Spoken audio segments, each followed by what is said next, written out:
Salut à tous, j'espère que vous allez bien. On se retrouve pour une nouvelle vidéo. Il s'agit du book haul du mois d'août. Vous pouvez le voir si vous me suivez sur les réseaux sociaux.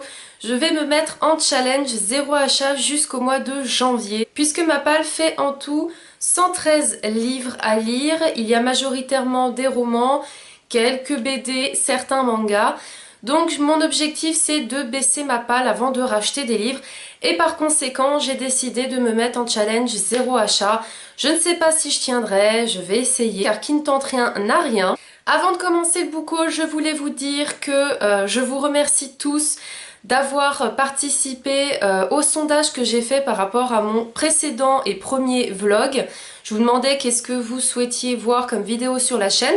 Vous avez été nombreux à me répondre et du coup j'ai fait un article sur mon blog où je vous ai mis les pourcentages de pour, les pourcentages de contre ainsi que les vidéos qui arriveront très bientôt sur la chaîne.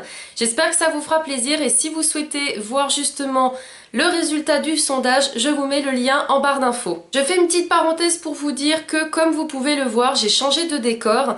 Vous avez ici ma plus grande bibliothèque que j'ai. J'ai aussi deux petites bibliothèques poches et une autre qui est dans un placard qui est aussi une petite bibliothèque. Je me suis dit que ça pourrait peut-être vous plaire d'avoir en fond une bibliothèque. Je me suis dit que la plupart des booktubeurs c'est ce qu'ils faisaient et que peut-être ça vous intéresserait. Donc n'hésitez pas à me dire en commentaire si vous préférez ce fond là avec la bibliothèque ou l'ancien quand je vous filmais que j'étais debout puisque là je suis assise et c'est vrai que c'est plus pratique pour moi de vous tourner des vidéos. Je vais aussi bientôt avoir une toute grande bibliothèque donc là je pense que je rechangerai encore de décor pour vous montrer la toute grande. Donc voilà, n'hésitez pas à me dire si vous aimez ce nouveau décor ou pas. Et j'en profite aussi, vous allez me dire, mais elle dit tout plein de choses dans cette vidéo, mais elle ne parle pas de ses livres. Ça va venir. Je voulais aussi vous dire de ne pas faire attention à ma tête, car comme vous pouvez le voir, je ne suis pas maquillée au niveau des yeux, car j'ai mes allergies qui sont en train de revenir et du coup j'ai des poches sous les yeux. Mes yeux sont vraiment déglingués, il n'y a pas d'autre mot à dire. Et du coup je n'ai pas pu me maquiller, donc désolée si j'ai une tête fatiguée, mais je ne suis pas fatiguée, je pète la forme, tout va bien. On commence donc tout de suite avec le book haul. Je fais comme d'habitude, je présente tout d'abord les livres papier, ensuite les e-books et enfin les BD et mangas. Car oui, vous allez voir les premières BD que je me suis achetées. Le premier livre que j'ai à vous présenter, c'est un livre que je me suis acheté en vacances lorsque je suis descendue dans le sud. J'ai fait beaucoup de marchés et il y avait des livres d'occasion. Et moi, quand je vois occasion, le livre à 3 €, grand maximum 5 €, je ne peux pas résister. Surtout quand il s'agit de Stephen King. Je me suis pris donc Stephen King, La petite fille qui aimait Tom Gordon aux éditions Françoisir. C'est une ancienne édition. Comme vous pouvez le voir en plus, je suis super contente car c'est un hardback. Donc vous avez la jaquette et ici le livre qui est très dur et en super bon état, très solide. Donc je suis super contente de la qualité du livre. J'avais vu ce livre sur la chaîne de Michaela, le livre ouvert, elle en parle très bien dans une vidéo. Je vous mettrai le lien de sa chaîne et de la vidéo où elle en parle en barre d'infos. Et c'est vrai que ça m'intriguait cette histoire parce qu'on parle d'une petite fille qui part avec sa mère et son frère en forêt faire une balade. Sa mère et son frère vont se disputer une énième fois, la petite fille va en avoir marre. Et elle va s'aventurer toute seule dans la forêt, elle va se perdre et elle va voir beaucoup de choses qui vont lui faire peur. Je pense que c'est un livre qui pourra beaucoup me plaire.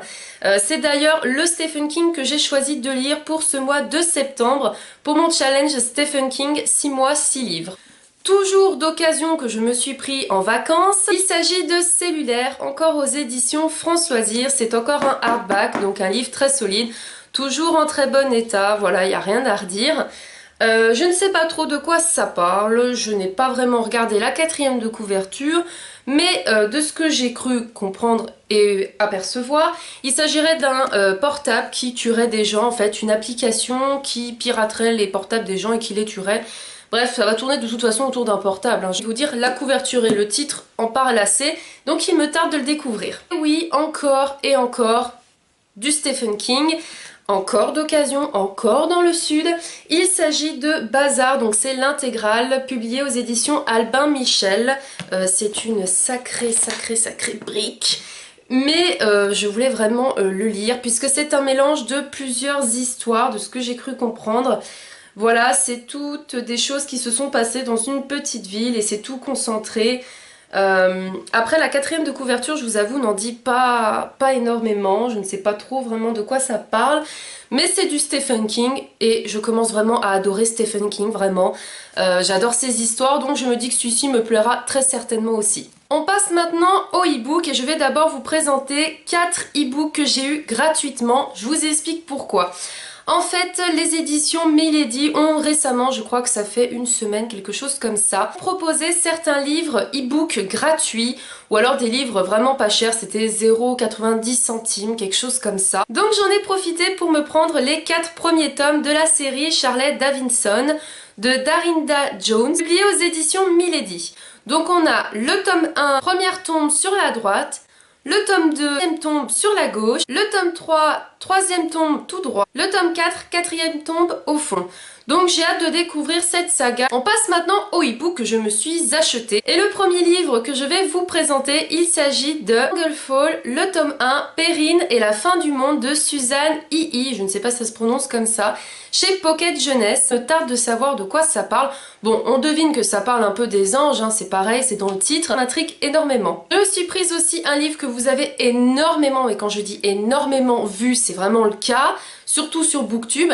Il s'agit de Aristote et Dante découvrent les secrets de l'univers de Benjamin Alire Sáenz aux éditions Pocket Jeunesse. Je pense que je vais aimer l'histoire. Je me suis ensuite pris un livre que je voulais énormément, ça faisait déjà un petit moment qui me faisait de l'œil. Il s'agit de Conversion de Catherine O chez les éditions Albin Michel. C'est un livre qui parle de sorcellerie, de sorcières.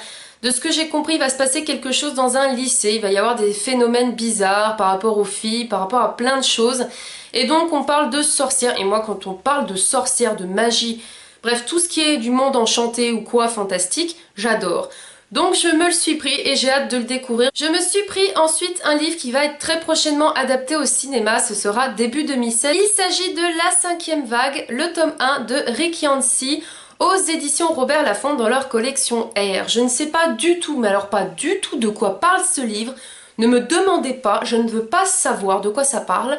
C'est juste que, étant donné qu'il va sortir en film et qu'il m'intrigue quand même, j'ai eu envie de le lire et de toute façon je le lirai avant d'aller voir le film au cinéma. Comme ça je pourrais vous faire une vidéo, un livre, un film sur mon avis. Un autre livre dont je ne sais toujours pas de quoi ça parle mais que la couverture m'a intriguée. Il s'agit de Marianne, le tome 1, La crypte, de Marie Palvenko aux éditions Pocket Jeunesse. Pareil, je ne sais pas de quoi ça parle. Vous allez me dire, mais la fille, elle achète des livres, elle ne sait pas de quoi ça parle. C'est vrai, plus le temps passe et moins je lis les quatrièmes de couverture, je me fie juste à mon instinct, je me dis écoute ce livre, il y a quelque chose dans la couverture qui t'intrigue, vas-y fonce. Par contre je vous avoue que quand la couverture ne me dit pas grand chose ou m'inspire pas grand chose, en général je lis la quatrième de couverture quand même. Mais de toute façon je vous donnerai mon avis très prochainement dans une vidéo point lecture. Je me suis ensuite pris un livre qui me faisait beaucoup, mais alors beaucoup envie. Il s'agit de 10 Teeny Briefs, le tome 1, Respire, K.A. Tucker, je ne sais pas si ça se prononce comme ça aussi, aux éditions Hugo Roman. C'est une saga qui a l'air d'avoir fait beaucoup parler d'elle. Il y a de très bons avis positifs dessus, du coup je me suis dit bah tiens, prends le premier tome, vois ce que ça donne et si ça te plaît, tu continueras avec les 2 autres tomes. Je vous avoue que ce livre, il me tarde de le découvrir parce qu'il me fait envie depuis un petit moment déjà. Un livre qui est sorti il y a un bon moment. Il s'agit de Glitch, le tome 1, de Heather Anastasiou, publié aux éditions Robert Laffont dans leur collection R. La couverture est magnifique. Il y a du violet. C'est juste ça qui fait que c'est magnifique aussi, hein, parce que c'est ma couleur préférée. Mais on parle d'une puce électronique qui pourrait contrôler les émotions des personnes. C'est un livre qui m'intrigue, c'est de la science-fiction, ça va sûrement me plaire. Et je vous dirai ce que j'en pense dans un point lecture. Je me suis pris ensuite un livre dont beaucoup de personnes ont déjà fini la saga, soyons honnêtes, hein. C'est un livre qui a eu beaucoup d'avis positifs. La personne qui m'a vraiment donné envie d'acheter ce premier tome, il s'agit de Kevin de la chaîne Mister Kev. Je vous mettrai le lien de sa chaîne en barre d'infos et de la vidéo, il en parlait vraiment très bien et il m'a vraiment vendu le livre, hein, c'est le cas de le dire, il me l'a vendu. Il s'agit du premier tome de Night School de Dougherty C. J, publié aux éditions Robert Laffont dans leur collection R. Pareil, comme beaucoup de personnes, au tout début, quand j'ai vu la couverture, je me suis dit, ça parle de vampires. Alors qu'en fait, pas du tout. Beaucoup de personnes disent que c'est justement un thriller psychologique. On va suivre une héroïne qui va aller dans une école, il va se passer des choses bizarres dans cette école.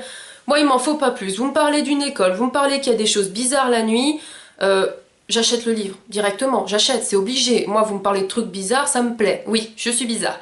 Donc je me suis pris ce premier tome et j'ai vraiment hâte de le découvrir. Je me suis ensuite pris La fille des cauchemars, le tome 1, Anna de Kender Blake, publié aux éditions Hachette dans leur collection Black Moon. C'est un livre dont beaucoup de personnes ont apprécié justement l'histoire. Pareil, je ne sais pas du tout de quoi ça parle, la couverture m'a beaucoup intriguée, mais je ne vous en dirai pas plus parce que je ne sais pas du tout de quoi ça parle non plus. Je me suis ensuite pris L'héritière aux éditions Gallimard Jeunesse. L'histoire me tente vraiment, ça m'a l'air vraiment intéressant et j'ai hâte aussi de découvrir cette histoire. Je me suis ensuite pris Légende, le tome 1 de Marie-Lou aux éditions Castelmore. C'est un livre qui parle un petit peu de dystopie, qui a l'air vraiment super et j'ai vraiment hâte de découvrir cet univers. Je me suis ensuite pris Black Eyes de Becca Fitzpatrick aux éditions Le Masque dans leur collection MSK. C'est un livre que j'ai découvert grâce à Mallory de la chaîne Mallory Dunsbook. Je vous mettrai pareil sa chaîne en barre d'infos. C'est un livre qui m'a l'air vraiment assez intéressant, on parle de thriller et j'ai hâte de vous en parler dans une vidéo. Je me suis aussi acheté The Young World de Chris Waits, toujours aux éditions Le Masque dans leur collection MSK. Là on parle d'une apocalypse zombie, hein, vraiment c'est le cas de dire apocalypse zombie. Et c'est pareil que les sorcières, dès que vous me dites sorcière ou zombie, j'achète. Donc j'ai hâte de découvrir cette histoire, j'espère que celui-ci va quand même me mettre les frissons. Je me suis ensuite pris Le Passage de Justin Cronin, publié aux éditions Robert Laffont. Je ne me rappelle plus du tout de l'histoire, je vous l'avoue, c'est encore pareil. J'avais lu le résumé, ça m'avait intrigué mais je ne sais plus du tout de quoi ça parle. Donc je me suis dit bah autant le prendre et voir ce que ça vaut puisque le résumé m'avait intrigué. Un livre qui, malgré sa couverture magnifique, j'ai préféré le prendre en e-book puisqu'il a eu quand même pas mal d'avis négatifs dessus. Il s'agit de Invisibilité de Andrea Kremer et David Lewitan. Publié aux éditions Michel Lafon. Vous verrez si oui ou non je fais partie de ceux qui n'ont pas aimé ou alors si je fais partie de l'opposé, c'est-à-dire ceux qui ont aimé ce livre. Il s'agit de 50 nuances de Grey, le tome 4, Grey, de E.L. James, publié aux éditions J.C. Lattès. Lire ce quatrième tome qui s'intitule donc Grey, sachant qu'il est du point de vue donc de Christian Grey, donc je pense que c'est un point de vue qui est beaucoup plus intéressant peut-être que celui d'Anna, puisque Grey, c'est celui quand même qui a une personnalité vraiment particulière, vraiment hors du commun, faut dire ce qu'il en est. Et du coup, je me suis dit que ça serait intéressant d'avoir son point de vue. Après, j'ai peur, je vous le dis, j'ai peur que ça soit trop répétitif, étant donné que c'est la même histoire, mais qu'on change juste de point de vue. Je verrai bien ce que ça donne. Je pense pas le lire tout de suite, je vais attendre déjà que ça se calme un peu, qu'on arrête un peu de parler trop de ce livre. Et de toute façon, je vous donnerai mon avis dessus. On passe maintenant à mes premières BD. J'en ai pris en tout 4. Pourquoi 4? Parce que je me suis dit que jusqu'à décembre, ça me fait lire une BD par mois, c'est déjà bien. Pour justement découvrir ce genre de livre, puisque ce sont mes premières BD, et oui. Je suis mis récemment au manga, maintenant je me mets au BD. Au moins je lis de tout, hein, c'est varié, on verra bien. Je me suis pris Clochette au pays des merveilles de Chris et Pena, publié aux éditions Le Lombard. C'est une BD qui m'a l'air tout simplement magnifique, je vais vous montrer la couverture de plus près. Et elle a des petits brillants, je ne sais pas si vous pouvez bien le voir. Donc j'ai eu envie de découvrir cet univers puisqu'on va suivre la petite Clochette. Je ne sais pas du tout de quoi parle l'histoire, c'est encore pareil, hein. Vous allez me dire mais c'est pas possible, c'est pas possible. Charlène elle achète des livres et elle ne sait jamais de quoi ça parle. Et oui, je vous ai dit, je suis comme ça. Un style assez particulier. J'aime beaucoup soit que ça soit très coloré, très flash, très pétant, soit alors que ça soit un peu du style gothique, un peu voilà, sombre, macabre, j'aime bien. C'est un peu le genre d'image que je recherche au cas où, si jamais vous avez des BD à me proposer, n'hésitez pas, je prends note de tout ce que vous me dites. Je vais vous montrer donc certaines planches, mais je ne vous parle pas de l'histoire puisque je ne sais pas de quoi ça parle. On a beaucoup de planches avec des tons un peu rose-violet et vraiment elles sont magnifiques, je vais vous montrer. Je trouve vraiment que les planches sont vraiment superbes. Les images sont superbes. Que bien sûr, vu que Clochette tombe au pays des merveilles, il y a bien sûr Alice. Donc je vais vous montrer des images avec le chapelier fou.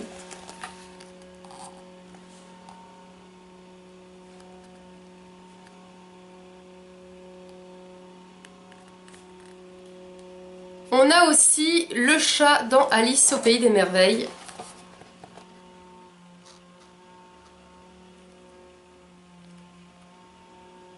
Donc voilà, je vous ai montré certaines planches. Je ne sais pas si je vous ai convaincu. Moi tout simplement je suis en tout cas emballée par les images. Tout de suite dès que j'ai reçu les BD je me suis juste mis à feuilleter pour voir un petit peu si vraiment les images que j'avais vues sur internet étaient les mêmes ici et elles ont l'air vraiment magnifiques et j'ai hâte de lire cette BD. Je suis ensuite pris Cœur de pierre de Gauthier Almanza aux éditions Delcourt Jeunesse. C'est une BD qu'on entend beaucoup parler aussi bien sur la blogosphère que sur Booktube. Et c'est vrai que ça parle de l'histoire d'un petit garçon qui a un cœur de pierre et d'une petite fille qui a un cœur d'artichaut. Je trouvais ça un petit peu mignon, voilà, gentillet. C'est une petite BD qui coûte vraiment pas cher, elle coûte environ 9 €, donc je trouve que c'est raisonnable, sachant que les livres sont solides, que les images elles sont toutes en couleur avec une matière très belle. Et je vais aussi vous montrer des planches pour que vous puissiez voir un petit peu les dessins. La première chose qui m'a frappée sur cette BD, c'est que j'ai eu l'impression un peu de retrouver l'univers de Tim Burton dans le sens où on a un côté très sombre et un côté très coloré. Et là vous avez le petit garçon qui est donc dans un univers assez sombre comme vous pouvez le voir. Et en face on a la petite fille qui elle est dans un univers très coloré, très rose, très vivant. Donc c'est vrai que ces deux contrastes de couleurs, ça m'a beaucoup plu et intriguée. Je vais vous montrer encore quelques planches. Voilà. C'est des dessins qui sont quand même assez ronds, je veux dire les personnages sont assez ronds, c'est des dessins assez gros aussi, voilà, c'est une BD qui est très jeunesse de toute façon, je veux dire il y a quand même des textes mais il y a quand même énormément de dessins, mais c'est vrai que je trouve que c'est une BD qui m'a l'air très jolie comme histoire, on verra bien ce que ça donne, je vous en parlerai dans un point lecture. Je vais maintenant vous présenter les deux dernières BD que je me suis prises, dont une que je voulais vraiment, mais alors celle-là, dès que j'ai vu la couverture, j'ai dit je la prends, c'est obligé, je peux pas passer à côté. Il s'agit de Lady Doll, le tome 1, la poupée intime de Vessela et Penko Sechi, publié aux éditions Soleil Blackberry. Oui, Blackberry. Ah ouais, Blackberry comme le portable, autant pour moi. La couverture est superbe, en plus au toucher elle est juste géniale, moi j'ai adoré toucher. Elle est toute brillante en plus, je sais pas si vous pouvez bien le voir mais voilà, là vous pouvez le voir, elle brille en fait. Elle est toute brillante, elle est magnifique. On parle ici d'une petite fille qui, comme vous pouvez le voir, elle a un côté normal et en fait elle a un côté caché, donc en fait elle est déformée sur une partie du visage. Elle a un côté normal et un côté tout pas beau, tout déformé. Et c'est vrai que ça m'a intriguée, surtout quand j'ai vu les planches sur internet. C'est d'un rose pétant, je veux dire, ça vous envoie de la couleur en pleine tronche. Et je vais vous montrer tout de suite les planches juste pour vous donner une idée. Voici les planches qui sont d'un rose pétant.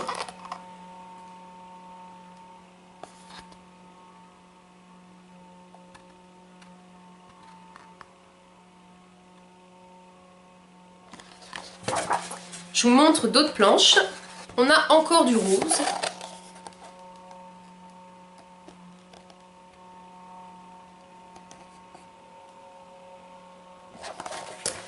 Donc en majorité, c'est des planches qui sont très roses, mais on a aussi des planches un peu de couleur orange, marron, je vais vous en montrer quelques-unes.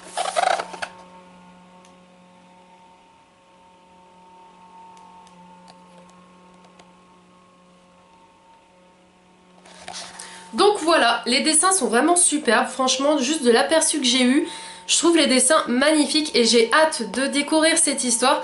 Ce sera d'ailleurs la première BD que je lirai en ce mois de septembre, donc vous aurez mon avis très prochainement là-dessus. Il s'agit de End, le tome 1, Elisabeth de Barbara Canepa et Anna Merli, publié aux éditions Soleil dans leur collection Métamorphose. C'est pareil, une BD qui la couverture m'a vraiment attirée, m'a tapé dans l'œil comme vous pouvez le voir.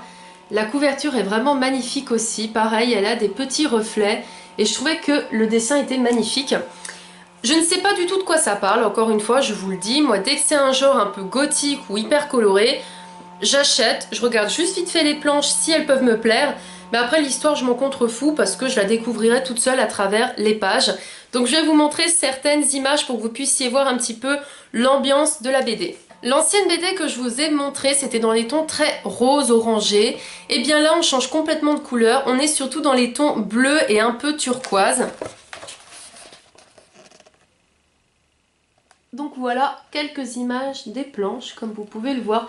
C'est vraiment très bleu, turquoise. Ça reste dans les tons comme ça un peu.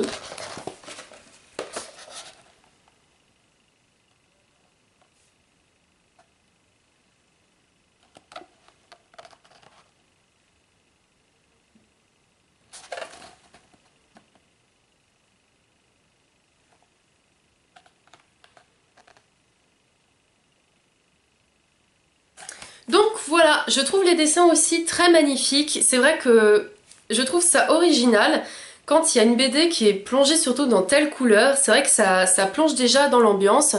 Et j'ai vraiment hâte de découvrir cette histoire, de savoir de quoi ça parle. Il y a pour le moment juste ce tome-là qui est sorti, mais le tome 2 est prévu pour très bientôt. Je ne vous donnerai pas la date parce que je ne la connais pas, mais je sais que c'est pour bientôt, j'y avais vu sur internet.